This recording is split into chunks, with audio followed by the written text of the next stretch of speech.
we have to really escalate the noise we make so that we'll be heard.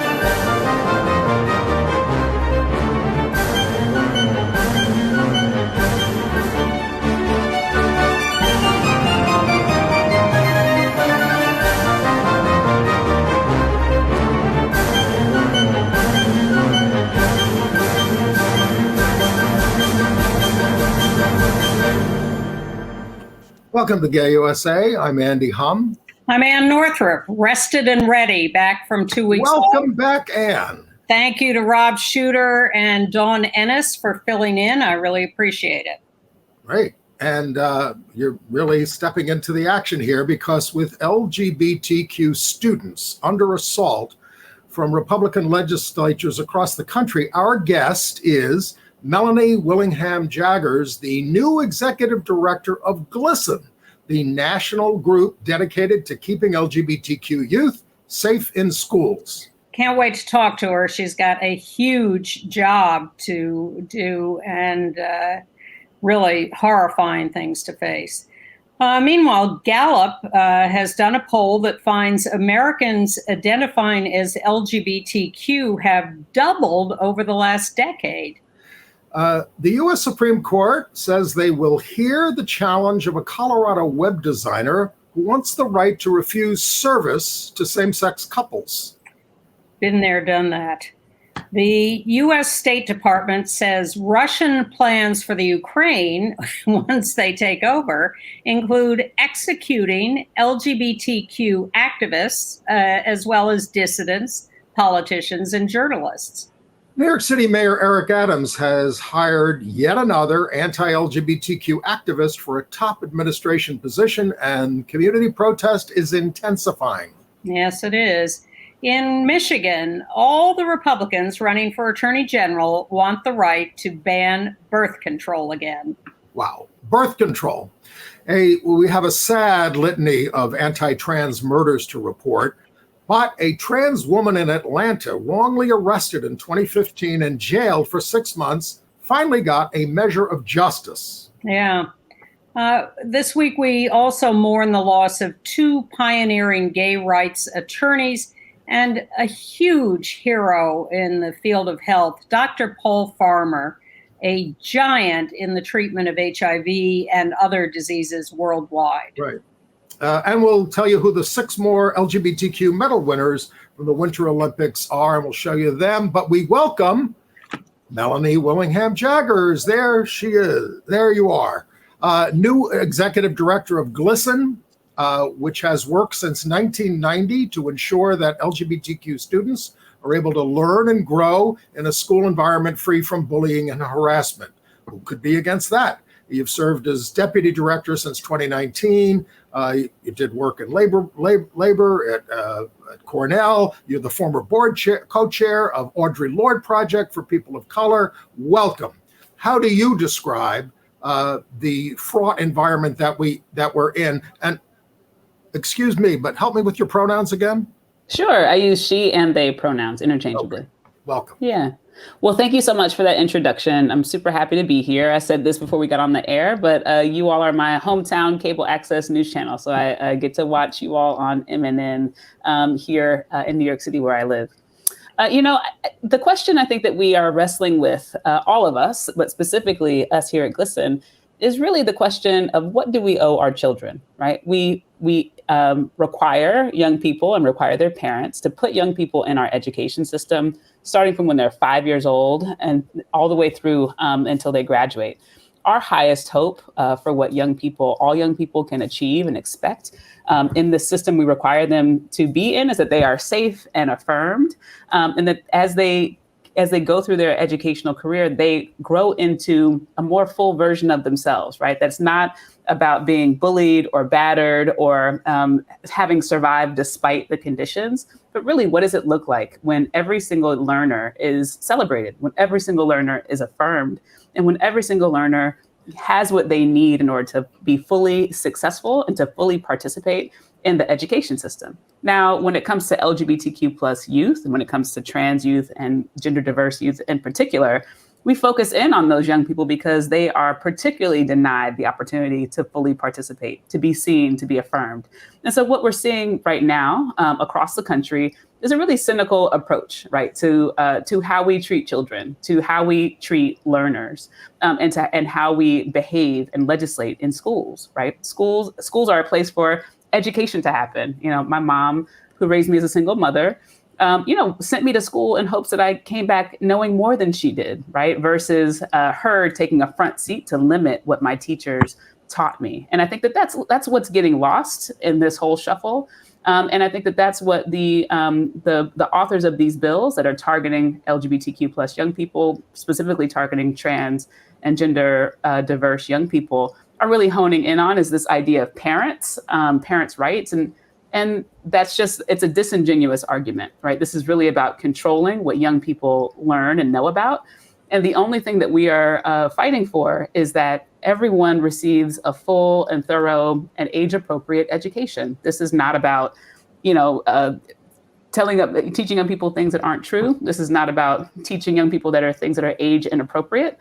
This is really about the process of education that every single young person, we know from our research, learns most successfully when they are able to see themselves in the curriculum, when they are able to understand that they themselves, their families, their communities have been a part of this American project, this democratic project. That's what every single learner deserves, including LGBTQ plus youth. So that's a great ideal picture of what it is we want our schools to look like and how we want our kids raised. But in fact, I think the key word you used is cynical. And I would add exploitative to that, exploitative of fear. And of course, this encompasses, as you've talked about in emphasizing intersectionality, not just sexual orientation or gender identity, but race as well, as they attack all the books and the teaching that encompass the true history of this country. And this seems to be about holding action against progress by, I hope, a minority of the country, but a very white supremacist approach. And it's terrifying to me. And I wonder how you understand this situation and how you go about trying to either calm those fears or either seduce people or drag them into a better understanding of that vision you put out. Yeah, and you're right. Part of the work of advocates like me in the field is to really set a vision, set our North Star, because if it was easy, we would have already done it. What it's going to take is growing and stretching and learning and bringing more people into the fight. Here's what I would say, which is around really thinking about what it's going to take for us to get where we need to go. One of the things that we understand is true and why we have an intersectional approach to our work is because no young person, right, is only LGBTQ plus, right? No adult is only LGBTQ plus. Audre Lorde says, right, we don't fight single issue battles because we don't live single issue lives.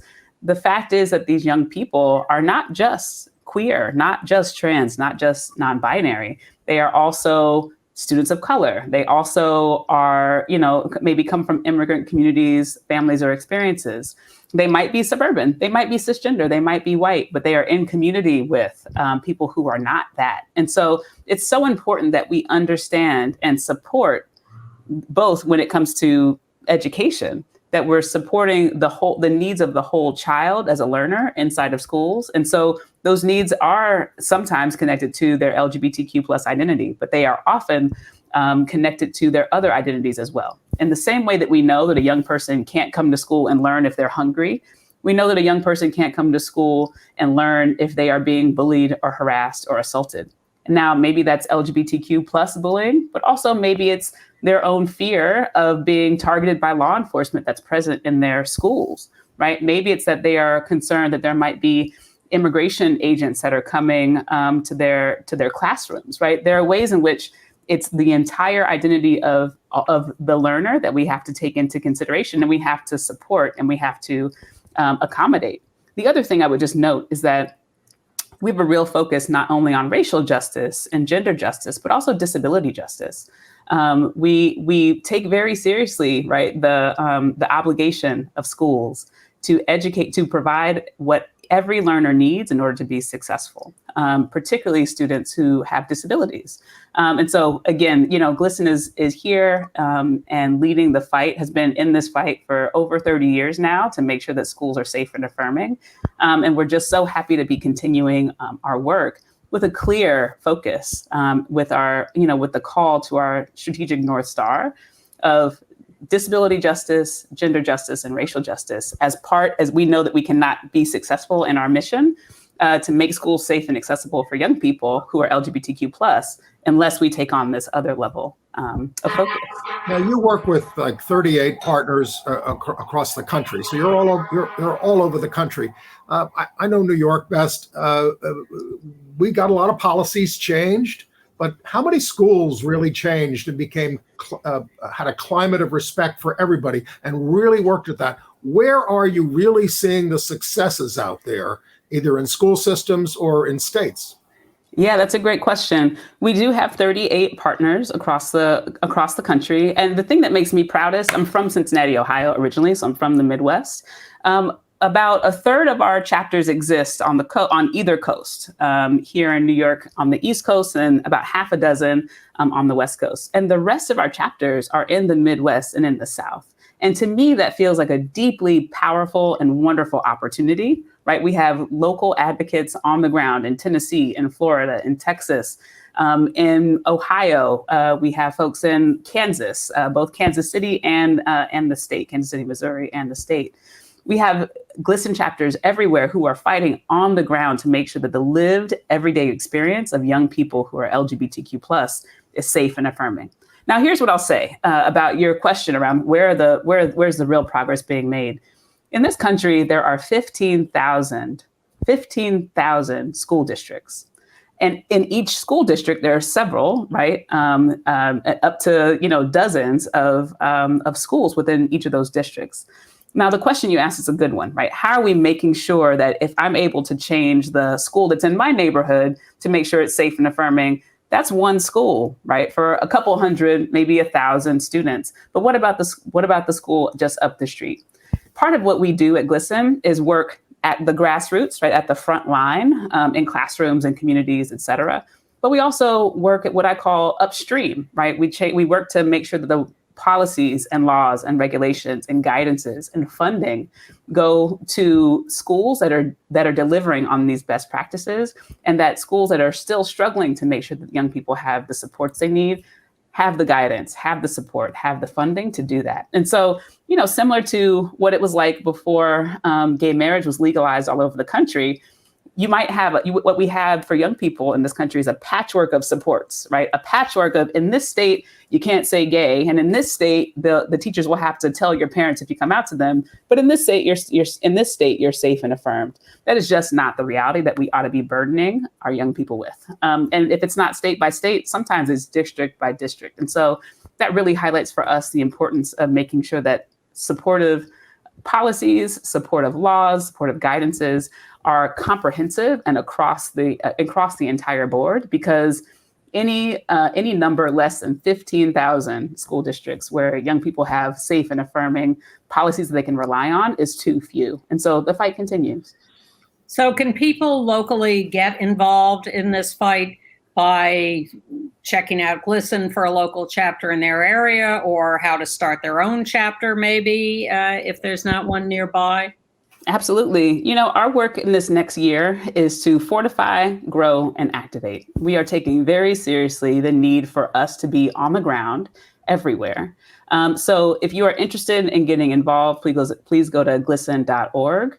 Also, if you are an adult, right? If you're a parent, maybe you're a teacher, maybe you're a caring adult, young people are under a lot of stress. I know that I'm under a lot of stress, 2 years, going on 3 years in this pandemic. What feels like 3 years is probably just 2 years in this pandemic. And I'm a grown up, right? With my own resources and coping mechanisms. Young people are going through this same moment of deep and intense stress and trauma and loss in a way that's very scary. They're going through it with fewer resources than us adults are. So find a young person and listen to them. How are they? Check in on them. And when you ask them how they're doing and when you ask them what you can do to help, listen.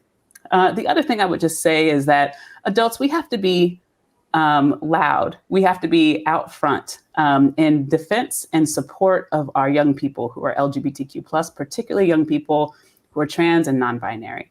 It is a terrifying time to be a person. It's even scarier to be a young person. And on top of that, imagine coming to the understanding of yourself that you are also trans or non-binary. So what we as adults have to do is be loud and out front and visible in our support of young people who are being targeted and marginalized by adults who know better. Adults who are not doing what they ought to be doing, which is supporting and representing and protecting everyone. Instead, they are targeting our most vulnerable young people. So get up, stand up, find a young person, support them, be loud and proud in your support. Well, we appreciate your positivity, and we know you have to get on to your next assignment, but please check out the website, GLSEN.org. We thank you, Melanie Willingham-Jaggers, and wish you all the best of luck. And tell us what we can do all the time to let our viewers know what they can do. Thank you so much for having me, and I really appreciate the opportunity to talk with you today. Thank you. Come back soon. Will do. Bye. Well, I just have to say, I think these politicians and adults who are running these campaigns they hate children. They're not defending children. They hate children. They really don't care about children. They're only interested in their own advancement. And the real heroes in all this are the kids. And the stories I love best every week doing this show are the stories about kids standing up and supporting each other in these schools. Well, let's follow up on that. I mean, because there are 170 anti-LGBTQ bills in the legislature, 69 concerning school policies, and the update on the Florida Don't Say Gay bill, it's working its way through the legislature. They did drop an amendment that said, you've got to tell parents if you find out a kid is gay within 6 weeks. They dropped that, but they also defeated an amendment for the Democrats, which said, we want to create a safe school environment for LGBTQ children. They voted no on that. We don't want to create a safe environment for LGBTQ children. And what we're hearing from GLSEN is that in Florida, LGBTQ students are skipping school and skipping functions because they're so upset and depressed and scared by what's going on. Well, the other alarming story I read in The Nation is that teachers, and it's not shocking because of the pandemic, but because of this, the culture wars, teachers are quitting in droves. Yeah. I mean, they got satisfaction out of helping kids for low pay. Okay. But if you're going to be looking over their shoulders all the time and censoring them and firing them, if they say a word wrong, they're quitting. And the schools are getting rid of some of the GSAs. Well, they can't do that legally. Maybe not, but they're attacking them and they're trying to get rid of them. And there are red state kids who are taking the lessons from the adults and are attacking LGBTQ students. In Pennsylvania, the GSA survived a vote, but there were two who voted against it. One of them said they shouldn't be going to a GSA, they should be going to church. And another revelatory newsletter from my new favorite, Popular Information, which reveals a lot about corporations talking out of both sides of their mouths. And their new study has put together a list of supposedly pro-LGBTQ corporations, which are funding the anti-LGBTQ politicians who are putting together these Don't Say Gay laws. Comcast NBC, United Health Group, Duke Energy, AT&T, Walgreens, Anheuser-Busch, Publix, supermarkets, all are giving substantial money to politicians in Florida who are writing these anti-LGBTQ bills. And in Missouri, you like the more positive story, students and the ACLU are suing over the removal of books from school libraries, including those with LGBTQ themes. The Wettsville board went after anything from a perspective of racial and sexual minorities. The ACLU won a similar case in the year 2000 in Wichita Falls, Texas, when Heather Has Two Mommies and Daddy's Roommate was banned. I'm also happy to see that the newly elected governor of Virginia, Glenn Youngkin, is losing support very fast because of his attacks on students and schools and his support for banning books. Well, I went to the University of Virginia. Now that they have Youngkin, a right-winger in there, the push is on to stack the board of visitors with people against diversity programs. And it's being led by a guy named Bert Ellis, who was a classmate of mine. When we sponsored Frank Kameny as a speaker with him from the University Union, he read about it and he said, oh, no, we're not doing this. Homosexuality, we don't do that. That's not proper. And this is the guy who's got a whole association to change the University of Virginia into a right-wing institution. I think you're going to have to go to your next reunion. Anyway, and wasn't it amusing to find that you and Dawn Ennis, our co-host last week, both went to the same high school? Chaminade High School, a Catholic school on Long Island. We both went there. We've both been back from time to time. Yeah, I'm eager to see you go to that reunion. They're a little wary of us. Now, speaking of books, it's also good to see that Marcus Dole, Dohle, is donating $500,000 to free speech organizations to fight book banning, mainly the money going to PEN America, which is a group. Yeah, but it is not good to see the latest headline from Texas, where Governor Abbott is having failed to pass a law for this in the legislature, is now ordering his minions in the state government to institute investigations of parents who support their trans kids and charge them with child abuse. Outrageous. Well, it's cynical. Come on. Man, they're laying it all out. Senator Rick Scott from Florida, right-winger, he heads the Republican Senatorial Campaign Committee. He put out an 11-point plan for saving America that includes eliminating data on what he calls sexual preference. Well, you're not going to get anything out of me about what my preference is, but my orientation is gay. Ban the census from asking about it, or ban the census from asking about race or ethnicity. Yeah, because there's no racism anymore, right? And we're all the same under the skin. And then there's South Dakota, where, of course, Governor Kristi Noem was asked why 90% of LGBTQ youth report themselves anxious and depressed. And she says, I don't know. We should figure it out. It makes me sad. He said, that makes me sad. And meanwhile, a 6-year-old trans girl in South Dakota is faking injuries at school to try to conceal the fact that she's been ordered to use the bathroom in the nurse's office. So rather than admit that it's because she's trans, she tells her classmates that, I'm sick and I have to go to the nurse's office. Her classmates think she has cancer. Now, the sick people, of course, are the school authorities and these politicians. In Utah, they passed an anti-trans sports bill. In Alabama, a bathroom bill to limit trans students' access has advanced. And then there's Michigan. This isn't a school story. An update on the Republican primary for Attorney General. Now, the Attorney General is Dana Nessel, an out lesbian, and she's an activist. 3 Republicans said they oppose the 1965 Supreme Court ruling in Griswold v. Connecticut, which outlawed the decision outlawed prosecution of married couples for using contraception. Married couples under an 1879 law. Let's go back there.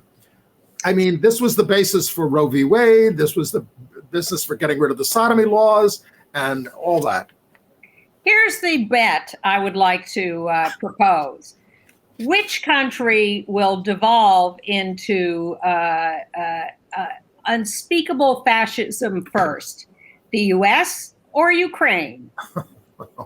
Well, they're at the doorstep in Ukraine. And they don't need tanks here. they're just winning by lying to the people. Well, of course, since you brought it up, the U.S. State Department says that Russian authorities have drawn up a list of Ukrainians to execute after invading the country. I mean, they have deep repression in Russia, and they want to impose the same thing on the Ukraine. And on the list are LGBTQ citizens, as well as politicians, journalists, and members of religious and ethnic minority groups. So Joseph Stalin lives. They also plan to use lethal measures to disperse peaceful protests. That's something Governor DeSantis likes to do in Florida, too. Well, we've got plenty more depressing news for you, but now let's take a moment to look at something more hopeful. The latest Gallup poll taken of 12,000 people last year, and they say that 7.1% of the U.S. population, adult population, I believe, now reports itself as LGBT or Q. This is twice the number as 2012. Then only 3.5% so identified. The recruitment drive is working. No, it's just that people have more information, and we have had some success on this movement, and that's what this is a backlash to. Well, it's also about evolution. The biggest numbers come as you go down to the younger segments of the population. So in Gen Z, ages 18 to 24, 21% identify as LGBTQ. And the interesting thing is bisexual is the most common identification. 56% of all the people who identify as LGBTQ identified as bi. 4% of the U.S. population. In terms of gays and lesbians, 2.5% of the population identify that way.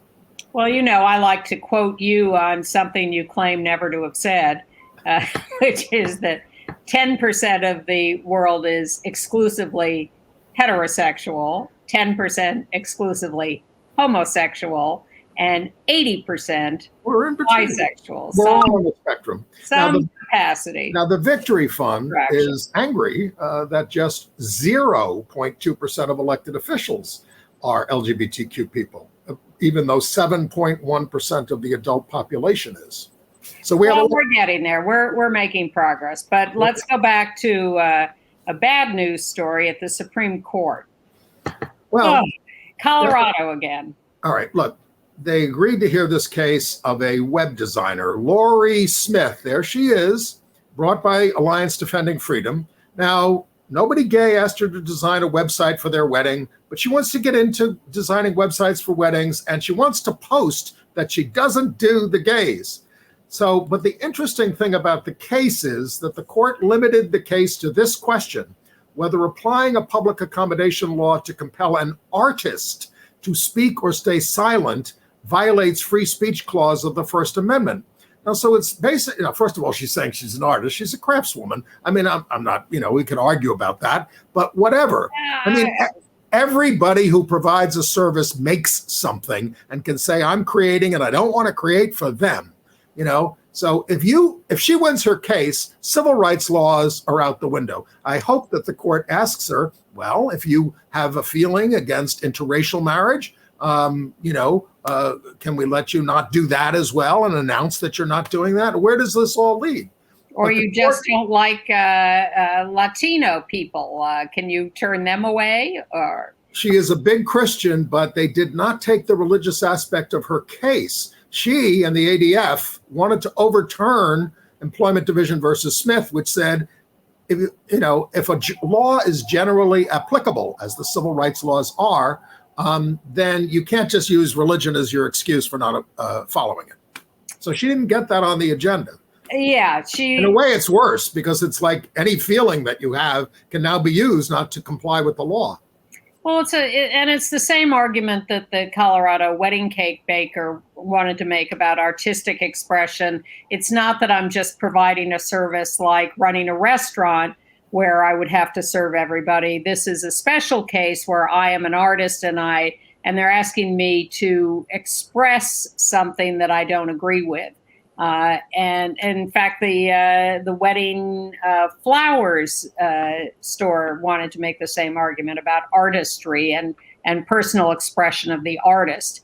And the flower shop owner did not get away with that. The wedding cake ended in an ambiguous decision because the case was not decided on that question. So now the ADF is trying to finally get resolution on this question in their favor, to say that artists have the right to choose their customers. Okay. And we have always known and acknowledged that, for instance, T-shirt makers have a right to choose their expression and can reject customers' particular messages. So I'm a little concerned about this. Well, but look, if I worked at Starbucks and somebody with a MAGA hat came in, I wouldn't feel like making a cup of coffee for them, but I would. Because, I don't believe in discrimination. The court, by the way, will not. Neither does the law, but I doubt you could make an argument about your artistic expression. Have you seen some of those coffees that they make with the designs on? I'm not kidding. They're not right. If they asked you to make a MAGA design or write MAGA on the cup, all right. Have an argument. I agree with you. But the court also said they will not hear the appeal of a trans inmate who was repeatedly raped in prison. The inmate was suing because of the Prison Rape Elimination Act not being enforced. And there was a lower court decision on the subject, and this SCOTUS refuses. There's a division on the decisions, and the Supreme Court is not going to resolve this. Well, we're waiting with bated breath for our president to announce his nomination to the Supreme Court. We're pretty confident we'll get a good nomination, but we have no confidence it will make any difference in the voting pattern on the court. In the short run. Yeah. All right. We did get a new, really good immigration policy from Biden. Immigration will now allow LGBTQ refugees and asylum seekers coming to the United States to be considered spouses, even when their marriages are not recognized by their own countries or by the country where they were being held in asylum. Previously, one partner would qualify and the other would be barred from entering the country. The administration also ended the policy of requiring that a child had to be biologically related to both married parents to be granted U.S. citizenship, even though the law did not require that. They did that a while ago, but it's all in the same line of reasoning. Okay. All right, well, let's have another good news story, which is that U.S. women's soccer, led by Megan Rapinoe and other out lesbians, has achieved an equal pay agreement with U.S. soccer. The women's soccer team had been negotiating for years and suing, and suddenly U.S. soccer came through with this agreement, $25 million, most of it in back pay, also some equal pay going forward and equal conditions. That's the team celebrating winning the World Cup, not this agreement, but it's the same spirit. Right. And it's been an up and down battle. They didn't win all the way along, but they won in the end. It's great. In Kentucky, they elected the first out LGBTQ state representative, Keturah Herron, in a landslide in the special election. Now, there was an out gay member of the Kentucky General Assembly 15 years ago, Ernesto Scorsone from Lexington, who was appointed a judge in 2008. But of course, the legislature also advanced radical anti-trans sports bans, including for college athletics, which runs afoul of NCAA standards. Yeah, they're going to run into some trouble there. And Keturah won this special election now in February, but she's going to have to then run for the seat for the full term this fall. So she's got a good head start on that, and this is a major win. So our mayor in New York, Eric Adams, continues to outrage us. I mean, really outrage us. We objected to some of his anti-gay appointments, and then he goes ahead and appoints. Here's a picture of him with this guy, Eric Salgado. This guy ran for mayor in 2013 on a campaign against gay rights and against abortion. And, really just a terrible guy. And he points him to the number 2 in the Office of Immigrant Affairs, where the staff is appalled. But he has him say, well, I've evolved on the issue, and I welcome everybody now. Now, when the reporters want to talk to this guy Salgado, how did that come about? Where's the evidence of that? I mean, that you now like gay people and approve of us.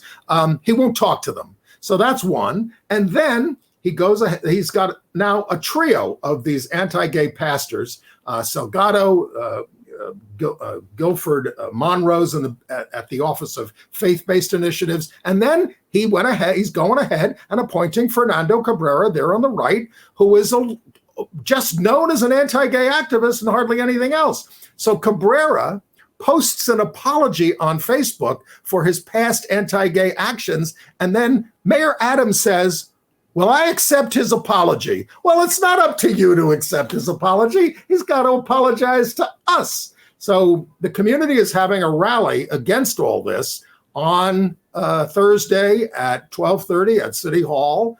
We're taping this on Wednesday. So if you're seeing this now, it's tomorrow. If you're seeing it after 12:30 on Thursday, it's already happened. I'm sure there will be more. And finally, our allies are also speaking out. Brad Lander and Jumaane Williams, 2 other citywide officials, criticizing what's going on. There's a reluctance to criticize the mayor. He's new and everything, but he's so arrogant. I mean, a woman confronted him about this, and it was on tape, and he said, "Come talk to me when you can talk like a human being." All she did was come up to him on the street. He was out on the street meeting and greeting, and she comes up to him and asks about this, and he refuses and rejects her and says, you're being rude. And speaking of hiring bigots, golf pro Phil Mickelson is now working with the Saudis to start an alternative pro golf tour. Now, despite acknowledging their scary, I can't say the word. MFers. What? MFers. Yes. And they execute, he says, and I know they execute gay people. But he's doing it for the money. Now, most of his fellow pros are not going along with this, especially the young ones. Tiger Woods wants nothing to do it. But Trump is offering his U.S. courses as venues for the rogue tour. Well, that's because the PGA has taken all their tournaments off of Trump courses several years ago when he started going after immigrants. And they moved their major tournament with him to Mexico just to really rub it in. But they're not, the PGA Tour is not angels. They play in China all the time. Come on. Yes, absolutely. But Phil has just completely destroyed his career at this point. All right. Staten Island is keeping up an old tradition of keeping LGBT groups out of St. Patrick's Day parades. It's the last one. The encouraging thing out there is most public officials are staying, including Republicans, most of them are staying out of that parade. The Bronx Parade finally got inclusive this year. And St. Pat's for All in Queens is March 5th, and we're still welcome on March 17th for the big one on March 17th. And the Pride Parade is returning to the streets in California, in both San Francisco and LA, and returning somewhat to their roots, doing more stripped down parades. We'll keep an eye on that. All right. Let's go to San Francisco. Yes. Where gay cop Brendan Mannix has just received a $225,000 settlement from the city after being harassed and discriminated against by his San Francisco Police Department colleagues for being gay. Yeah, they used to say things to him like, "You're such a queen, too dramatic, ugh, you gays." But, no word on whether the perps in this case have been disciplined at all. Well, that's a continuing story. We'll get to more of that. But let us also catch up with the trans murders, a couple more in recent days. First, who do we have first? Cypress Ramos, 21 years old, Latina, in Lubbock, Texas. She was beaten and her body was found in a storage unit. A burning building in a storage unit. There has been a suspect arrested, Alan Montemayor, 32 years old. And also shot dead by her boyfriend in Detroit, trans woman Naomi Skinner, 25 years old. The ages on these people are just heartbreaking. Originally from Kentucky, the boyfriend was 26. He was arrested, charged with second-degree murder. And now we're going to... We've uncovered some more murders of trans women in 2021. So we have a list here of 4 who are newly identified as having been murdered in 2021. First, we have a picture of 2 together, I think, Ruby Dominguez and Kiva Scatter. Ruby on the left, 29 years old, died in a hit-and-run accident, but there's no information yet on how deliberate that was. But that was Arlington, Texas in July last year. And Kiva was 34, Black trans woman, fatally shot in Baton Rouge on October 15th. They were the 54th and 55th murders of trans and non-binary people in 2021. And then we learned of another one from last year. Martina Caldera shot dead December 6th in Houston, making her the 56th. Police had believed she was hit by a car and then figured out that she was shot to death. I don't know how that possibly by a partner. All right, awful. All right, and now we stay in Texas for a scandal at a Christian school. They have arrested 5 members of the staff of this Christian school. Look at them, aren't they a lovely lineup? For covering up a sexual assault of a student. There was videotape of this assault. And yet these staff members managed to ignore it and cover it up. So they're being prosecuted. They've been arrested. It's a felony because of the cover-up. One student in the assault has been arrested. This was a kid who was set upon in a locker room by other boys. Yeah. All right. Okay. I want to give you a good news story. We told you about this 3 years ago. A gay couple in Pennsylvania adopted 6 siblings in order to keep them together, taken out of an abusive home. Steve and Rob Anderson McLean, who have themselves been together for 20 years, raised 2 previous sons who are now adults. But they said after the first week with these kids, they were asking if they could stay forever. And they took them in 2018, adopted them in 2019, and they're all still together and thriving. Congratulations to the whole family. And I see that we need to move along because our time is short, and I need to answer this phone call. Well, we want to talk about another actually ultimately positive story in Atlanta. A Black trans woman, Juzima Goldring, 29 years old. She was awarded $1.5 million after police falsely arrested her in 2015 for jaywalking and then claimed she was hiding cocaine inside her stress ball. Which was a lie. They jailed her for 5 months. A federal judge, William Ray, made the ruling in Fulton County. I hope he gets Trump later. The cops are still on the job, though. She was placed in a trans unit when she was arrested, but still was sexually abused in there. Gets $1.5 million. The judge said, she deserves some compensation for this, but he certainly didn't think it was enough. And also in Georgia, Ashley Diamond, the trans woman who's been in prison off and on for years, is still trying to get herself moved out of a men's prison where she is regularly sexually assaulted. And the prison officials will not move her. And they're just out to punish her on a daily basis. And it's a terrible story. So she's continuing to sue. I think it's the ACLU that is helping her. Maybe it's Lambda Legal, but terrible, terrible story. Poor Diamond.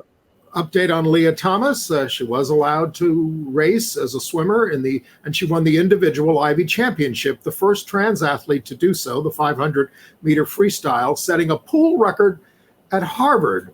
But meanwhile, in Utah, Republicans are pushing a bill to establish a panel to analyze the bodies of individual trans youth and decide whether they can participate in sports. It would include doctors and trainers and mental health pros, all appointed by the Republican legislature. Leah won 3 individual races at the Ivy League championships. Her relay team lost, so I guess she's not Superwoman. And there was another trans competitor, Isaac Hennig from Yale, a trans man who is not taking testosterone because he wants to keep competing as a woman. And he, what did he do? He had a first place finish and a third place finish, and he is legally competing as a woman because he has not started taking testosterone yet. I want to talk about a couple of people that we lost. Joe Tom Easley, who I knew fairly well. He was a former board chair at Lambda Legal Defense, 1983 to 87, early days, and a leader in the fight to repeal Don't Ask, Don't Tell when he was with the Service Members Legal Defense Network. We have a picture of the whole group when in 2010, they finally got that repealed. He died at the age of 81, survived by his husband of 39 years, Peter Freiberg. There's Peter in the middle there, with Gloria Estefan at a Miami Pride event. When they married in Toronto in 2003, they got the first gay wedding announcement in the New York Times.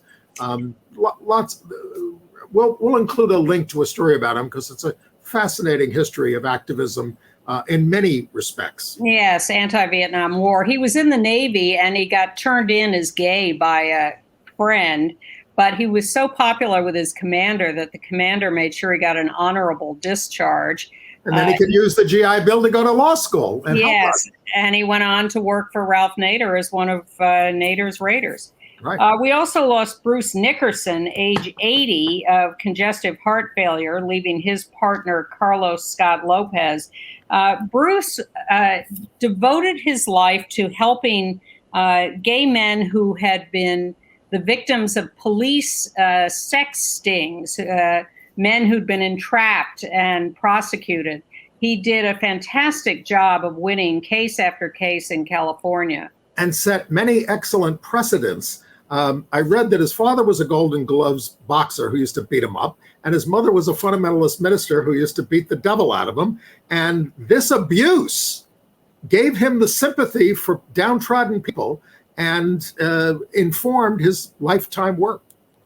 You may also remember the case of Alan Schindler, the Navy guy who was murdered by several of his shipmates in Japan when they were docked there.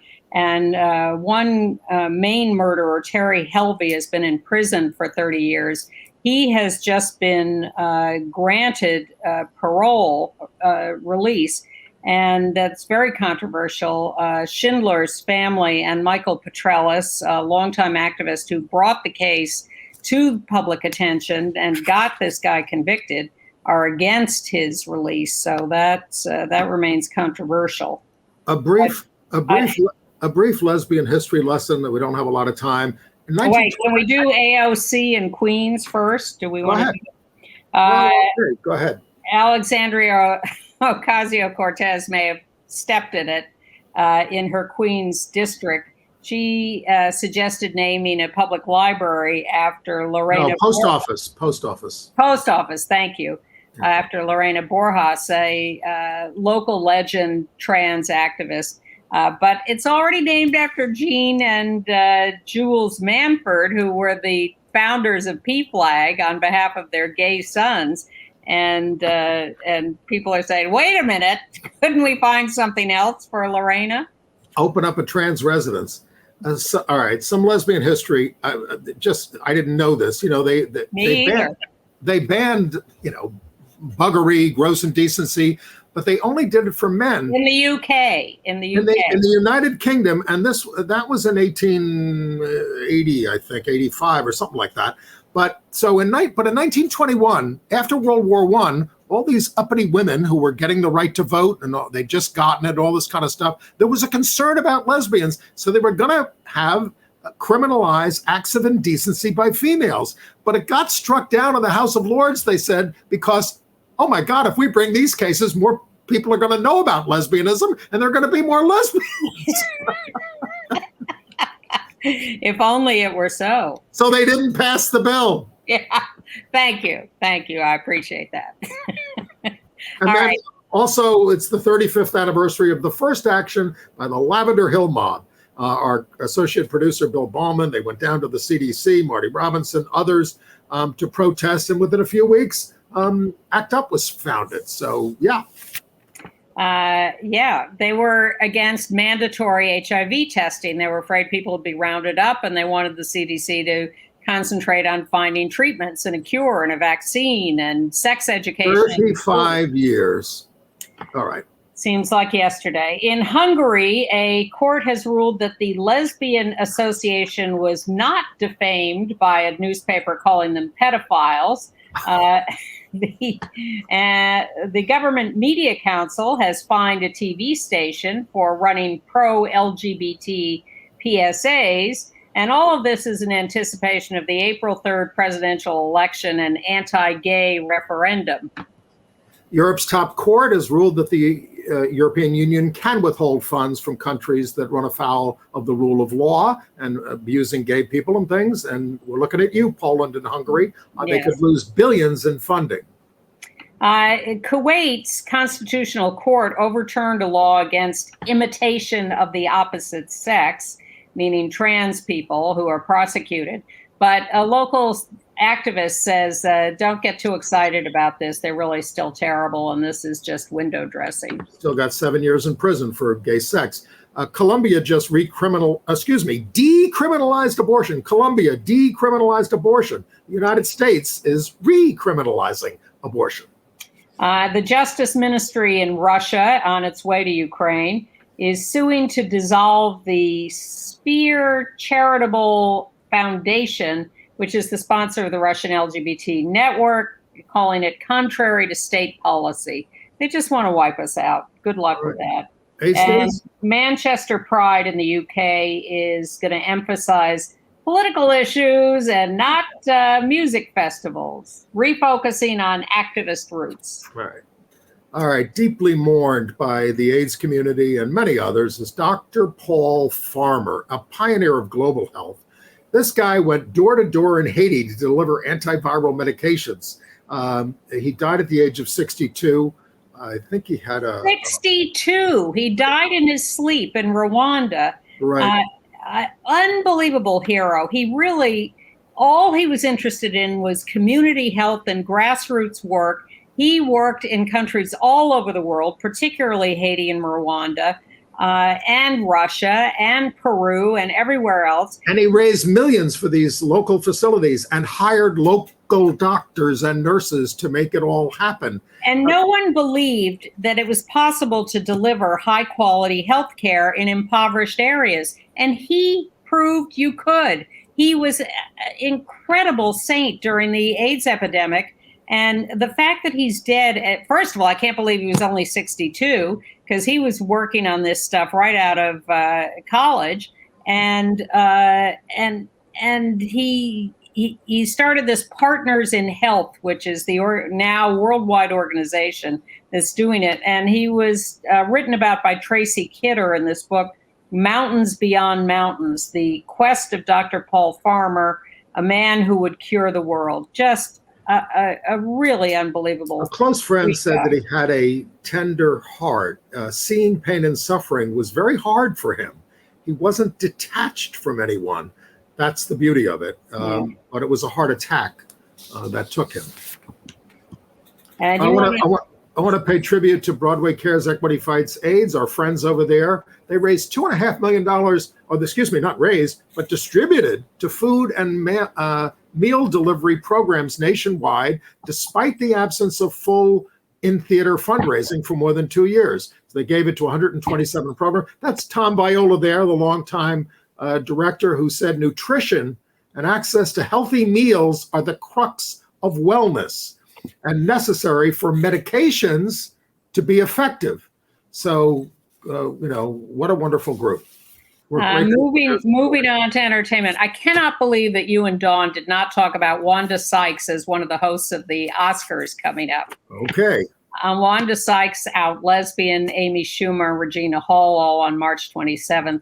But I'm looking forward this weekend to the return of Killing Eve for its last homoerotic season with Sandra Oh and Jodie Comer. And then My Brilliant Friend on Monday, the Elena Ferrante series, season 3, and the last season of Better Things with Pamela Adlon.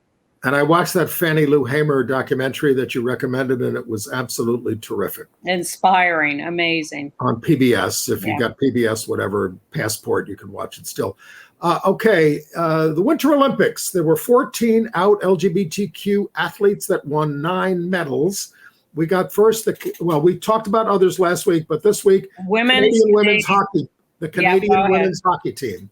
Canadian women's hockey team, they beat the U.S. 3-2 in the final. They have about 6 or 7 or 8. You have 2 minutes. Okay. Quickly, Alex Carpenter, silver medal in women's ice hockey. Ronja Savolian and Team Finland took home the bronze medal in women's ice hockey. Sandra Nuslin took home the gold in women's ski cross-country event. Brittany Bowe of Team USA, the bronze medal in women's speed skating. And Bruce Muat, the first out gay British athlete to win a Winter Olympics medal in curling. Finally, a man. And Gus Kenworthy ended his Olympic career saying the IOC is not pushing marginalized people enough. GLAAD says the number of LGBTQ characters on TV is soaring, now 12% of series regulars. RuPaul is going to produce and host the new version of Lingo, which is where Wordle came from. It's going to be on CBS later this year. Philadelphia Flyers held a Pride Night and honored Mark Siegel, publisher of Philadelphia Gay News, who you see there in the front with Gritty, the Flyers mascot, in the back. That's my favorite picture of the week. Looks like he's having a great time. And, Netflix also has the first Arabic language film on the thing, and it's got a gay character, which has caused quite a stir in the Arab world, but it's also the most popular film in the Arab world. They also have a film called Grandma's a Lesbian, which I haven't watched yet, but will. And Days of Our Lives has a returning gay couple, Will and Sunny, and Stars on Demand has Maurice Hines' Bring Them Back documentary, which I watched and is pretty good. I watched that as well. That gay couple on Days of Our Lives, they're troubled. 10 seconds. Bye. Nice to see you. Thanks for being with us. Next week, David Pevsner, Damn Shame is his book. Yes, our friend. Bye.